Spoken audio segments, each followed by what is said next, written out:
Beleza. Fez eu pagar mais cerveja quando nós descemos. Foi polido, né? Hora.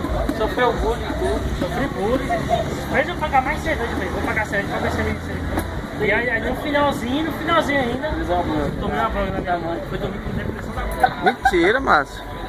Mentira, né? Ah, meu Deus do céu. Você inventou demais, Márcio. Você inventou demais. Ele sabe que aqui no dia Olha tava ele tão filmando aí, ó. Ele sabe que é verdade, que no outro dia eu falei pra minha mãe. Eu falei, mãe, você já estamos só quebrando. Mentira, Márcio. Você inventou demais, Márcio.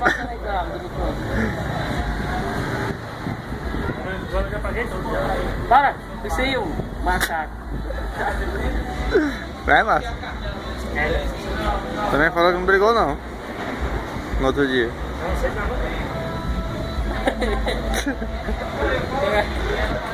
Já filmou falando? Aí tudo verdade. Até eu não sei como que ele tá filmando, eu passei uma semana reclamando lá em casa. Até eu já reclamo isso. Não, o Márcio reclama até em 2008, quando eu tava aqui, que fui pagar a gasolina, que ele pagou minha passagem. Passou 15 dias falando desse dinheiro. E naquela época a passagem era R$1,50. Aí minha mãe falou assim, Márcio, você não vai fazer nada pelo Rony, não, vai dar não. Eu pensei pra ele, mãe, eu paguei a passagem pra ele pagar a Rony. Cheguei lá e banquei todo esse carro, né? Veio do Rony agradecer, falou, fez sentido comigo.